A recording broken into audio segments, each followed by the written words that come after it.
بسم اللہ الرحمن الرحیم الحمد للہ رب العالمین والعاقبۃ للمتقین والصلاة والسلام علی سید الانبیاء والمرسلین وعلی آلہ واصحابہ ومن تبعہم بإحسان الی یوم الدین۔ ایک حدیث جو کہ حضرت ابی امامہ رضی اللہ تعالی عنہ سے ہے، وہ فرماتے ہیں کہ نبی کریم صلی اللہ علیہ وسلم نے ارشاد فرمایا، قرآن مجید کی تلاوت کرو، قیامت والے دن یہی کلام پاک آپ کی سفارش اور شفاعت کرنے کے لیے آئے گا۔ یہ حدیث بہت پیاری حدیث ہے۔ اس حدیث کے اوپر اگر آپ غور کریں تو ہمیں پتہ یہ چلتا ہے کہ دنیا میں جتنی بھی کتابیں ہیں ان کا ہم جتنا بھی مطالعہ کر لیں، ہم جتنا بھی ان کتابوں کو پڑھ لیں، قیامت والے دن کسی کتاب کے اندر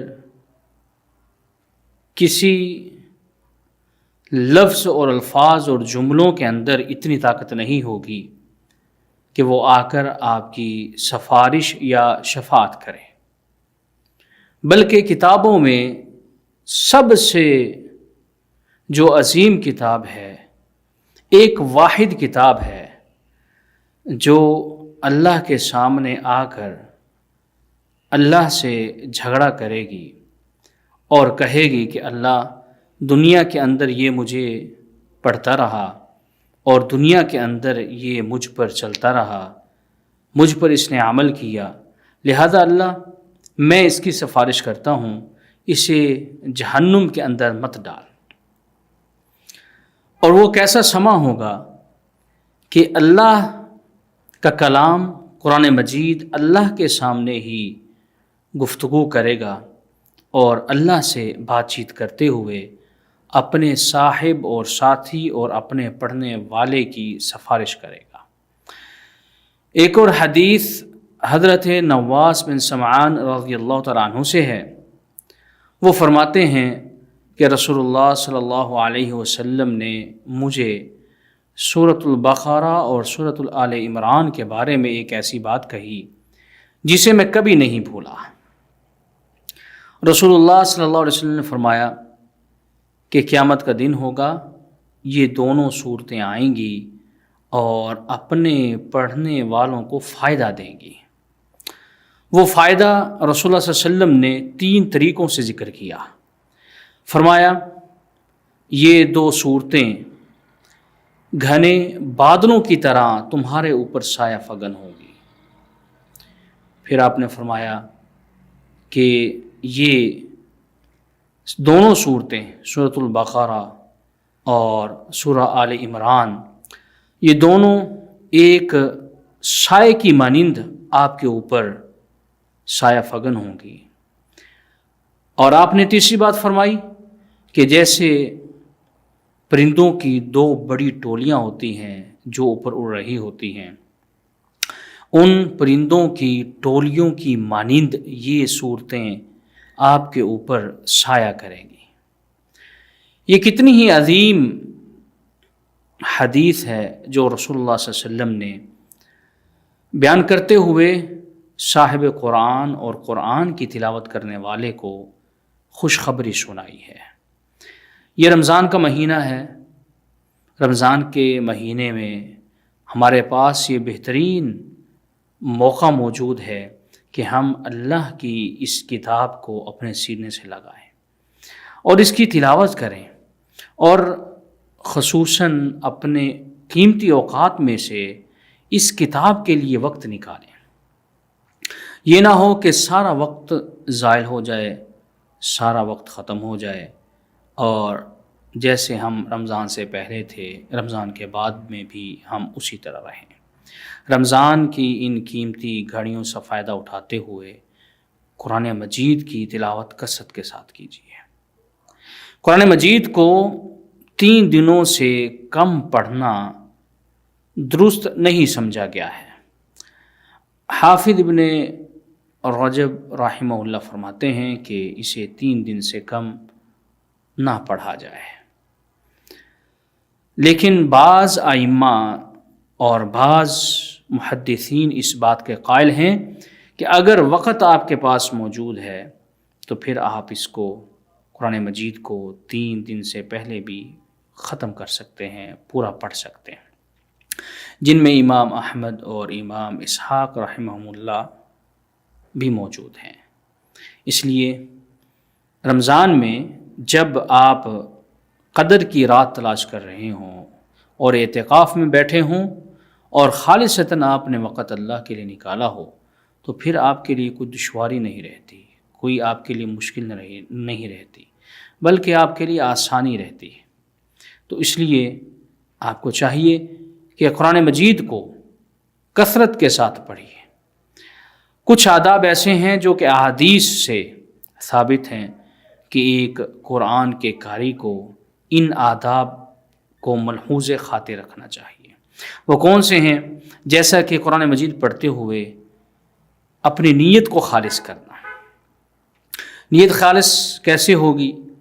کہ میں یہ قرآن پڑھ رہا ہوں، اس کا اجر اور ثواب مجھے اللہ سے ملے گا، میرا اور کوئی مقصد نہیں ہے، میں نے کسی کو نہیں بتلانا کہ میری آواز خوبصورت ہے، میں بہت اچھی آواز سے قرآن مجید پڑھ سکتا ہوں، لوگوں کو بتلانا نہیں ہے، بلکہ دل کے اندر کسی قسم کی کوئی ریاکاری بھی نہ ہو اور دکھلاوا بھی نہ ہو، خالصتاً اللہ کے لیے ہم نے قرآن مجید کی تلاوت کرنی ہے۔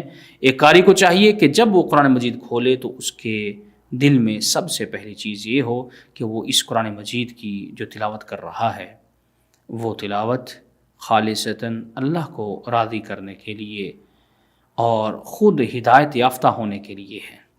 ایسے ہی ایک ادب یہ ہے کہ قرآن مجید کو پاکیزگی کی حالت میں پڑھا جائے۔ جنابت کی حالت میں قرآن مجید کی تلاوت کرنا جائز نہیں ہے، درست نہیں ہے۔ اس لیے اگر جنابت کی حالت ہے تو پھر غسل کیجئے، اور غسل کرنے کے بعد جب آپ طاہر ہو جائیں اس وقت پھر آپ قرآن مجید کی تلاوت کیجئے۔ ایسے ہی مسواک ایک اچھا عمل ہے کہ قرآن مجید اللہ کا کلام پڑھنے سے پہلے آپ کے منہ سے کسی قسم کی بدبو نہ آئے۔ جب آپ قرآن پڑھتے ہیں فرشتے آپ کا قرآن سنتے ہیں، تو جب فرشتے آپ کا قرآن سن رہے ہوں تو آپ کے منہ سے کسی قسم کی بدبو آنا فرشتوں کے لیے باعث تکلیف ہوگا۔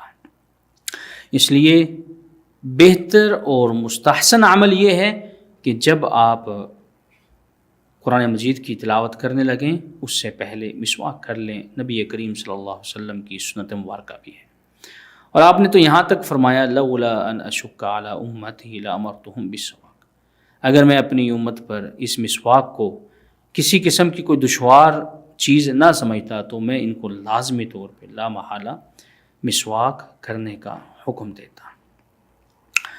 ایسے ہی ایک ادب یہ ہے کہ قرآن مجید کو صحیح تلفظ کے ساتھ زبر اور زیر کا خیال رکھتے ہوئے پڑھا جائے، کسی قسم کی کوتاہی، جلد بازی، عجلت پسندی سے کام نہ لیا جائے۔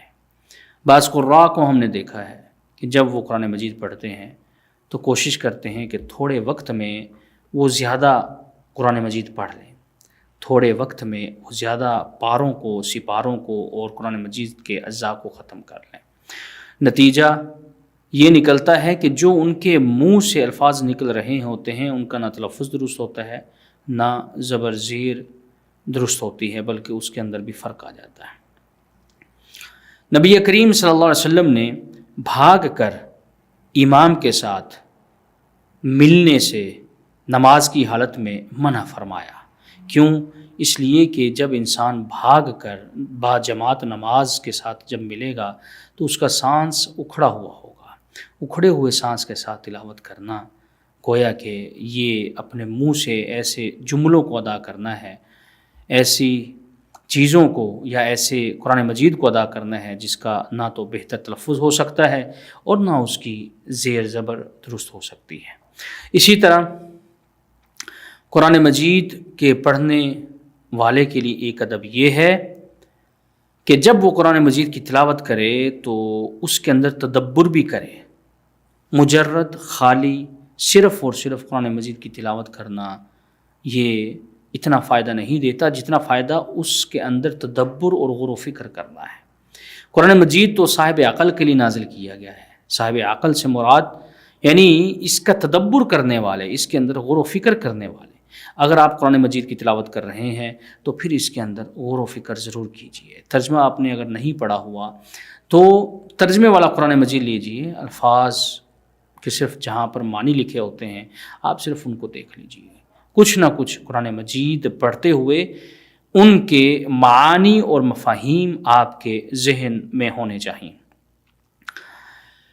ایسے ہی قرآن مجید کے پڑھنے کا ایک ادب یہ ہے جو ہر قاری کو ملحوظ خاطر رکھنا چاہیے کہ وہ اپنی آواز کو اتنا بلند نہ کرے کہ جس سے دوسرے لوگ تکلیف محسوس کریں۔ قرآن مجید کو اتنی آواز میں پڑھیں جتنی دوسرے لوگ آپ کی اونچی آواز سے متاثر نہ ہوں، کیونکہ ایک حدیث ہے حضرت ابو سعید خدری رضی اللہ تعالی عنہ سے، وہ فرماتے ہیں کہ رسول اللہ صلی اللہ علیہ وسلم اعتکاف میں بیٹھے ہوئے تھے تو آپ نے دیکھا، آپ نے سنا کہ لوگوں کے قرآن پڑھنے کی اونچی اونچی آواز آ رہی تھی۔ آپ صلی اللہ علیہ وسلم نے پردہ ہٹایا اور لوگوں سے مخاطب ہو کر یہ کہا کہ لوگوں، قرآن مجید اتنا اونچا نہ پڑھو کہ جس سے دوسرے لوگوں کو تکلیف محسوس ہو، اور تمہاری آواز ایک دوسرے سے اونچی مت ہو، بلکہ آپ کی آواز ایک مناسب ہونی چاہیے، زیادہ اونچی نہیں ہونی چاہیے۔ قرآن مجید کے یہ چند آداب ہیں، ان کو ملحوظ خاطر رکھتے ہوئے رمضان المبارک میں قرآن مجید کی کثرت کے ساتھ تلاوت کر لیجئے، یا قیامت والے دن آپ کی سفارش اور شفاعت کرے گا۔ اللہ تعالیٰ سے دعا ہے کہ وہ ہمارے اوقات میں برکت عطا فرمائے اور ہمیں کثرت کے ساتھ قرآن مجید کی تلاوت کرنے کی توفیق عطا فرمائے۔